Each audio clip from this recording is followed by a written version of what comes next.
Hi friends, இன்றைக்கான recipe என்னென்னு பார்ப்போம். இன்றைக்கி பார்த்திங்க அப்படின்னா கோகோனட் மேக்ரோன் தாங்க.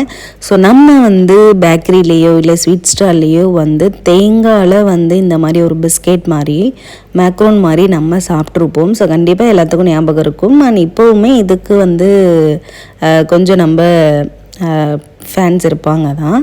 ஸோ அதை நம்ம வீட்டில் இன்றைக்கி எப்படி செய்யலாம் அப்படிங்கிறதான் பார்க்க போகிறோம். ஸோ ரொம்பவே நல்லா இருந்துச்சு. ஒரு 3 இன்க்ரீடியன்ட்ஸ் தாங்க யூஸ் பண்ணணும். ரொம்ப ஈஸியான ஒரு ரெசிபி தான். ஸோ இதுக்கு ஃபஸ்ட்டு 2 எக் எடுத்துக்கோங்க. எக்கில் வெறும் ஒயிட்டை மட்டும் தனியாக பிரித்து எடுத்துக்கோங்க.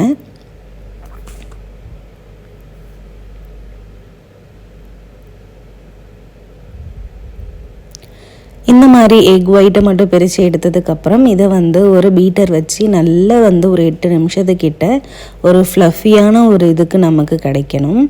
நல்லா பீட் பண்ணிக்கணும். ஸோ நல்லா பீட் பண்ணுங்கள். இது கூடவே வெனிலா எசன்ஸ் ஒரு ஸ்பூன் போல் போட்டுக்கோங்க. எக்கோட ஸ்மெல் வரக்கூடாது, அதுக்கோசரம் தான் நம்ம வெனிலா எசன்ஸ் யூஸ் பண்ணுறோம்.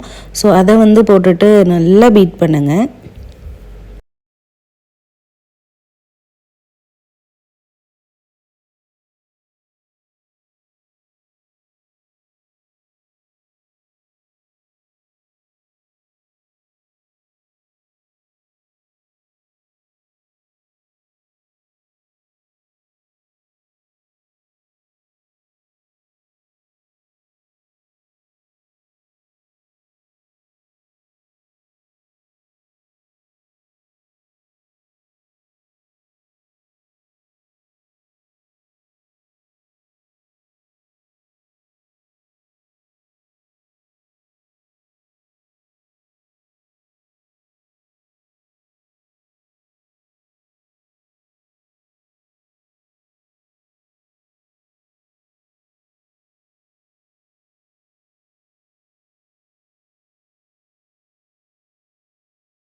பீட் பண்ணிங்க அப்படின்னா இந்த கன்சிஸ்டன்சி தாங்க. ஸோ நம்ம அதை கவுத்தா கூட அந்த எக்கு பீட் பண்ணது கீழே விழக்கூடாது. அந்த கன்சிஸ்டன்சிக்கு நீங்கள் நல்லா இந்த மாதிரி பீட் பண்ணிக்கோங்க.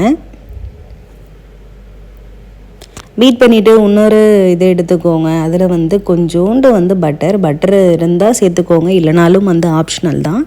ஸோ பட்டர் நான் கொஞ்சம் சேர்த்துருந்தேன். ஒரு ஸ்பூன் போல் தான் பட்டர் சேர்த்துருந்தேன். ஸோ இந்த மாதிரி பட்டர் போட்டுக்கோங்க. போட்டுட்டு டெசிகேட்டட் கோகோனட் நம்மள்கிட்ட இருக்கும் இல்லைங்களா, இல்லை அப்படின்னாலுமே தேங்காவை துருவி வானலில் கொஞ்சம் நல்லா ஃப்ரை பண்ணிக்கோங்க. கலர் மாறக்கூடாது.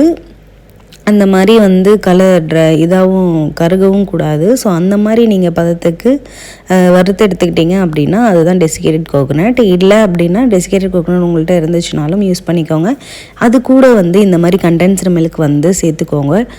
இதில் இருக்க சுகர் தான். ஸோ நம்ம சுகர் இனிமேல் சேர்க்க போகிறது கிடையாது.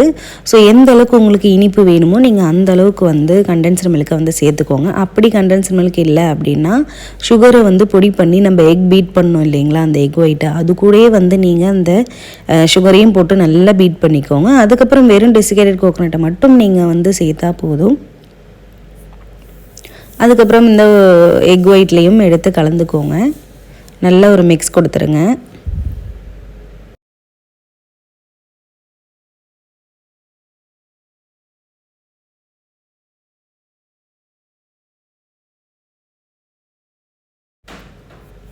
நல்லா மிக்ஸ் பண்ணிவிட்டு ஒரு 180 டிகிரி செல்சியஸில் ஏர் ஃப்ரையரை நான் முன்னாடியே ப்ரீ ஹீட் பண்ணிட்டேன். ஸோ அந்த மாதிரி ப்ரீ ஹீட் பண்ணி எடுத்ததுக்கப்புறம் இந்த மாதிரி ஒரு ஐஸ்கிரீம் ஸ்கூப்ஸு இருக்குது இல்லைங்களா, அதையும் இருந்தாலும் வச்சுக்கோங்க. இல்லை அப்படி நமக்கு இல்லாத பட்சத்தில் இந்த மாதிரி குழி கரண்டி, சாம்பார் கரண்டி இருக்குது இல்லைங்களா, அதை எடுத்துட்டு இந்த மாதிரி ஃபுல்லாக ஸ்டஃப் பண்ணி நீங்கள் இந்த மாதிரி பண்ணிங்க அப்படின்னா அந்த ஷேப் வந்துடும். ஸோ கையிலையும் நம்ம பிடிச்சி வைக்கலாம். நான் ஒரு ஷேப்புக்கோசரம் நான் இப்படி வச்சுருந்தேன். இந்த மாதிரி எல்லா இதுக்கும் இந்த மாதிரி கொஞ்சம் கொஞ்சம் கேப் விட்டு வச்சுக்கோங்க, இல்லைனா அது ஒட்டிக்கும். ஸோ இதை வந்து ஒரு 10 நிமிஷத்துக்கு வந்து வச்சாலே போதுங்க. 180 டிகிரி செல்சியஸில் வந்து ஒரு 10 நிமிஷத்துக்கு மட்டும் இதை குக் பண்ணுங்க. ஸோ இதை குக் பண்ணிகிட்டு இருக்க சைடில் வந்து இன்னும் கொஞ்சம் இருந்துச்சு இல்லைங்களா இதில் வந்து. ஸோ கொஞ்சம்னா வந்து நட்ஸ் போட்டிருந்தேன், எப்படி இருக்குது பார்க்கலாம் அப்படின்னு. ஸோ உங்களுக்கு வேணும்னா நீங்கள் வந்து இந்த மாதிரி ட்ரை பண்ணுங்கள். பட்டு இதை விட வந்து நட்ஸ் போடாதது தான் நல்லா இருந்துச்சு.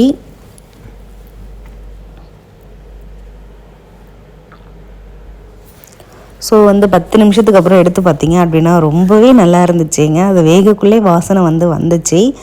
இந்த மாதிரி மேலே மட்டும் லைட்டாக இந்த மாதிரி கலர் வந்து கோல்டன் கலர் வரக்குள்ளே சூப்பராக இருந்துச்சு பார்க்க. ஸோ இது தனியாக எடுத்து வச்சுக்கோங்க. எடுத்துகிட்டு நான் என்கிட்ட இன்னொரு இது இருந்துச்சு. ஸோ அதனால் இன்னொரு இது நான் வச்சுட்டேன். ஸோ அதே மாதிரி தான் 180 டிகிரி செல்சியஸில் வந்து 10 நிமிஷத்துக்கு வந்து நீங்கள் வேக வைங்க.